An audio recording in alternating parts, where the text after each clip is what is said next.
1. Wages. On a regular basis, most employers tend to increase the wages of their employees at a calculated rate depending on their performance. This allows people to have more income at their disposal and which they can use to improve their lives and grow. However, if the employer does not consider the rate of inflation as they calculate their wages, it becomes very difficult for the employees to live off their salaries due to inflation. With high inflation rates, the cost of most items increase and become inaccessible. This will diminish any aspects of financial growth for the middle class, who mainly depend on their wages. 2. Healthcare. In recent years, the rate of rise in diseases afflicting people is high, and more so as a result of lifestyle choices.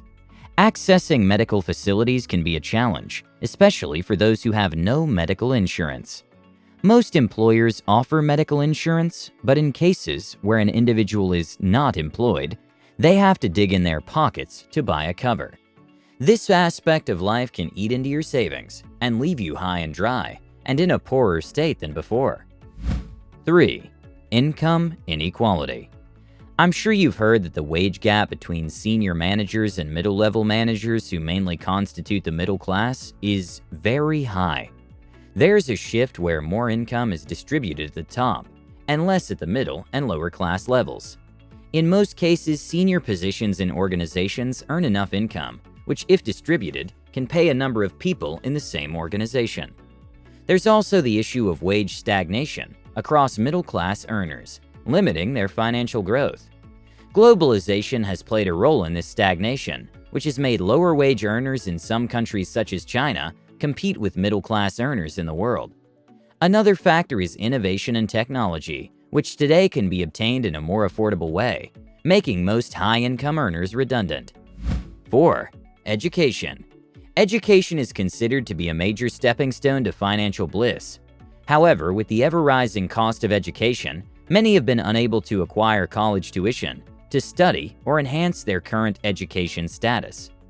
In an environment where college degrees and diplomas are highly rated when seeking employment, hopes of many have been dashed to pieces.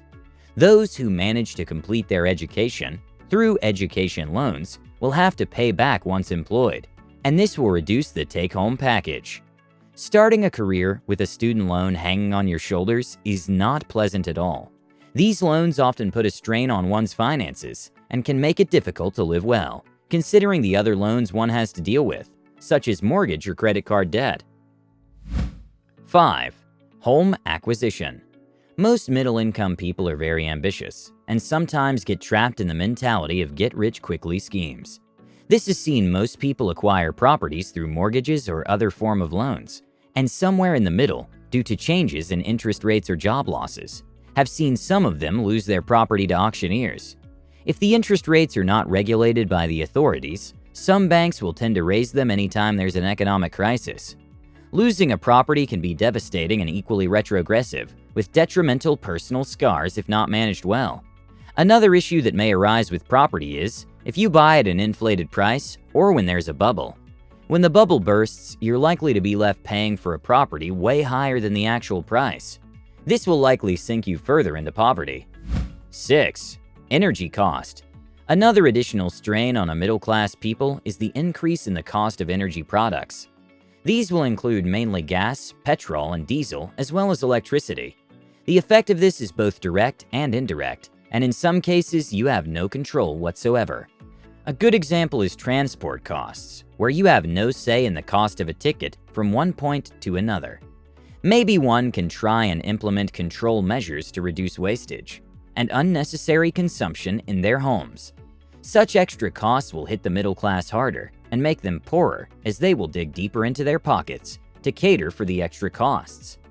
It is unfortunate that energy costs affect everyone, whether it's upper, middle, or lower class. 7. Retrenchment and job loss. Due to poor economic times, most companies are struggling to stay afloat. A number of companies, banks, and financial institutions have been laying off workers in huge numbers. One does not need to guess hard who is most effective, and yes, that's the middle-class worker. The highest percentage of the mass layoffs are in the middle-class category. with no form of employment supporting their families will be strenuous, and poverty comes knocking on their door quickly. If you're lucky to get a retrenchment package, this will push you for some time, but if you do not take any action to find ways of producing wealth, you will spiral down into poverty. Companies will also lay off people where they try to reduce running costs through outsourcing some or all of their activities. 8. Lack of financial wisdom. Most people throw caution to the winds when it comes to spending money. There are cases where people have been unable to pay the expenses because they spent their income in the wrong places, such as drinking and being wasteful. Without a well-developed plan for your finances, you'll end up in poverty very fast. This may not necessarily happen to only middle-class people, but can also affect upper and lower classes. However, the middle class having the highest number of people, this is likely to be seen more in this group. Mismanagement of money and resources is a good recipe to make you poorer. 9. Making investments. It's always advisable to make investments with what you currently have to increase your income. If you have a tendency of using all your money that you earn without investing for the future, you're likely to increase your poverty levels. Make sure that your money is growing wherever it is by investing, or saving in an interest-earning account, or whichever best options you have at your disposal. Most people in the middle class might tend to have the illusion that they're rich and ignore the basics of investing and spending wisely. Without employing proper investment opportunities, you may not make money preceding to you becoming poorer. 10. Cost of rent. Those who rent houses to live in will admit that paying rent on a monthly basis is no easy task. The cost of housing has gone up tremendously, and most people find it hard to afford a reasonably good place to call home. On the other hand, the income one is receiving from their employer or other means does not increase at the same time. One is left to pay a high rent, while the income remains constant. Unless one employs other means to generate income, your net worth will continue to diminish. 11. Not budgeting. A good budget will help you plan for your finances and ensure that your resources are channeled in the right direction. You'll be able to monitor your expenses and seal loopholes where you could be losing money. On the other hand, if you do not budget your resources, it's like signing your financial death. Lack of planning is most probably one of the reasons the middle class is getting poorer. Most people view budgeting as a difficult task that's not necessary, but you're likely to find out its benefits the hard way when you've been pushed to the brink of poverty. Budgeting will also help in planning ahead and keep your goals visible at all times. 12. Being too comfortable. Being too comfortable in your status will hold you back and keep you stagnated in one position. You'll tend to develop a comfort zone and ignore the fact that you need to keep on improving yourself and looking for more avenues or streams of income to enhance what you already have and save you from impending poverty. 13. Living beyond your means. Many people live way beyond their means until they end up in the gallows of poverty. They take loans or borrow heavily to keep up with the status or class they've created for themselves. In the long run, they'll find themselves in the brink of poverty, with loans they can't afford to pay back. Living within your means will protect you from losing all that you have and relieve you of the stress that comes with it. 14. Poor mentality. A poor mentality is like a vice that will eat at your mind, tying you to poverty for the rest of your life. Never allow your thoughts to distract you from your wealth generation journey.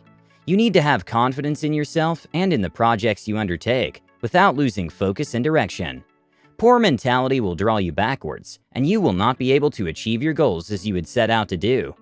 Even when things are awfully bad, you need to stay afloat, believe in yourself, and set your eyes on the prize. Many middle-class people end up poor because that's all they can see. They belittle themselves and convince themselves they cannot achieve their financial goals. Such a mentality is retrogressive and will lead into poverty if not dealt with. 15. Showing off. It's not surprising that some middle-class people have become poorer by trying to live the life of an upper-class person in a bid to show off. Despite how impossible this looks, it actually happens. To impress others financially is not a wise thing to do. This kind of lifestyle will drive you to take loans and use your finances carelessly, resulting in a quick state of poverty. When it comes to money, compete with yourself by setting your own realistic goals that you can achieve within your means. Showing off will leave you poorer and in a state which might be very difficult to exit. Do not allow yourself to be intimidated by what other people have. Build yourself and live a poverty-free life. 16. Financial advice. Middle-class people may become poorer if they don't seek financial advice from experts and end up making wrong money decisions. Although it comes at an extra cost, the advice might just save you from making wrong money decisions, especially in investments. If for some reason the cost of consulting is high, one can always go to their bank and seek advice from the bank's investment department, which is normally provided to customers at no extra cost. Well, folks, thank you so much for watching. I hope you enjoyed the video and found value in it. If you're new to the channel, welcome and subscribe for more content like this. With that said, have a great day, and I'll see you in the next one.